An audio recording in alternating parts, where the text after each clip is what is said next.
Bismillahirrahmanirrahim. Assalamualaikum warahmatullahi wabarakatuh.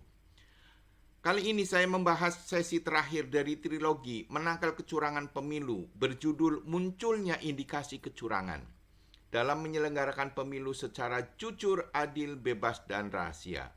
Namun sebelum dimulai, saya mengharapkan dukungan pada channel ini dengan cara subscribe, like, comment, and share kepada teman-teman agar video ini dapat ditonton oleh semua orang. Sukseskan pemilu. Suara Anda betul-betul sangat dibutuhkan. Kita mulai.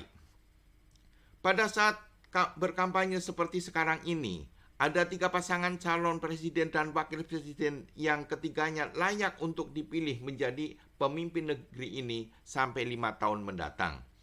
Dari ketiga pasangan calon presiden dan wakil presiden tersebut, ada pasangan calon yang tim suksesnya menyatakan bahwa pencalonannya didukung oleh Perserikatan Bangsa-Bangsa atau PBB, menguasai jaringan yang ada di pemerintahan, yang siap mendukung dan seterusnya dan seterusnya.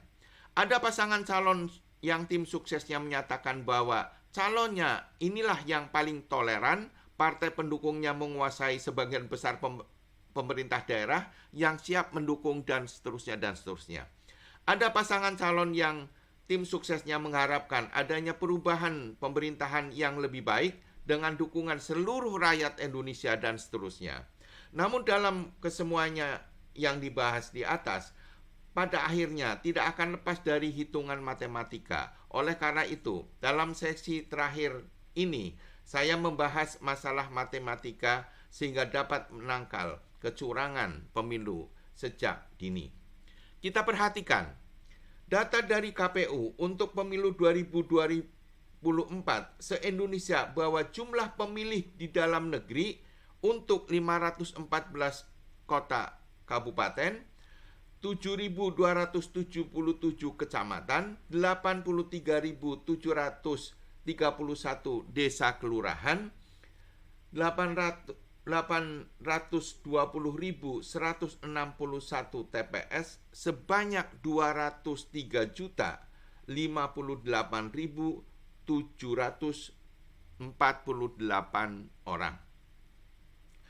Pada pemilu 2024, diharapkan setiap TPS dapat melayani 300 orang pemilih, yang artinya untuk 820.161 TPS dapat melayani 246.048.300 orang pemilih. Itu berarti tidak akan ada kesulitan dalam melayani 203.056.748 orang pemilih sesuai dengan data KPU. Bahkan masih ada keleluasaan untuk 42.991.552 orang pemilih, setara dengan 143.305 TPS. Pertanyaan pertama, jika ada keleluasaan TPS, mengapa harus ada calon pemilih di mana DPT-nya berada pada RW lain yang berdekatan?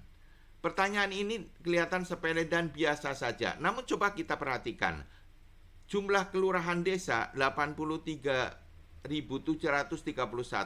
Jika diasumsikan kelurahan dan desa membawai 12 RW, maka ada 1.004.772 RW, yang berarti ada 1.004.772 kelompok pemilih yang akan mencoblos pada TPS yang berdekatan. Sedangkan satu kelompok pemilih bisa ada 15-30 orang pemilih.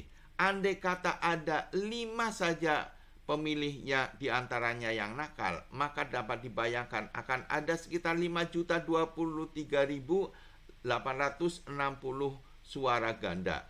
Nah, ini yang harus diminimalisir sejak awal.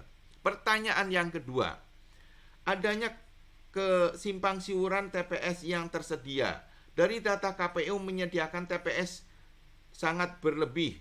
Ada kelebihan untuk 42.991.000 orang pemilih, setara dengan 143.303 TPS.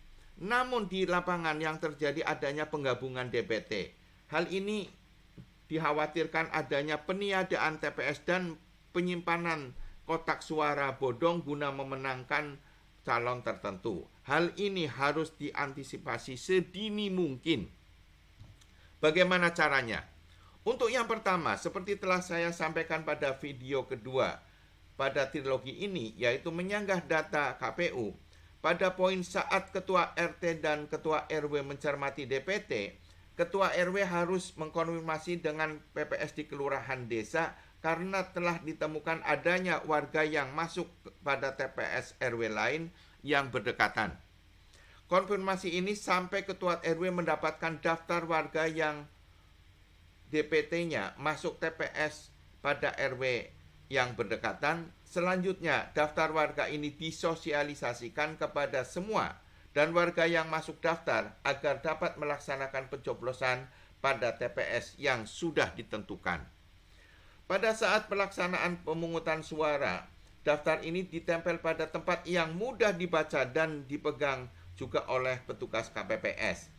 Sehingga apabila ada warga yang bersikeras untuk melakukan pencoblosan di RW setempat, tetap disarankan untuk kembali ke TPS-nya agar pelaksanaan pencoblosan tertib dan lancar.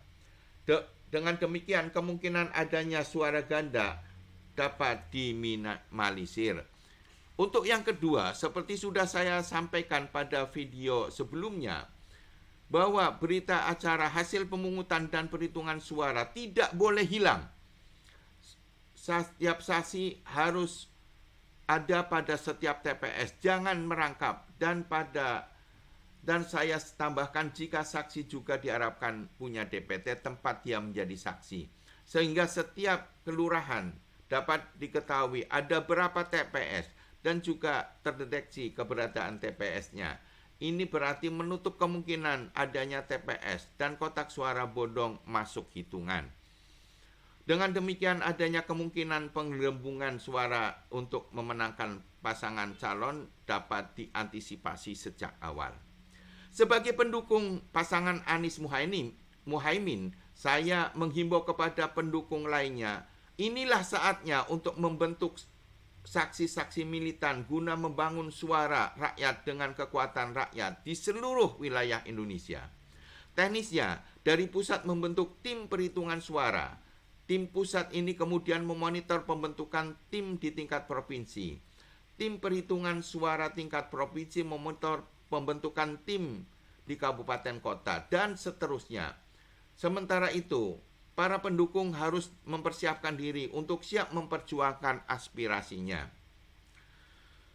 Kobarkan semangat untuk ikut dalam pemilu 2024. Kita harus berlaku waspada, karena jika terjadi persentase pemilih rendah, bisa saja oknum memasukkan TPS dan kotak suara bodong masuk dalam hitungan untuk menaikkan persentase pemilih.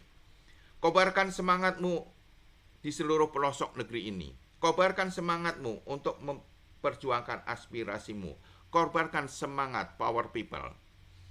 Sebagai penutup, saya berharap adanya trilogi menangkal kecurangan pemilu ini dapat memberikan pencerahan kepada semua pihak tentang adanya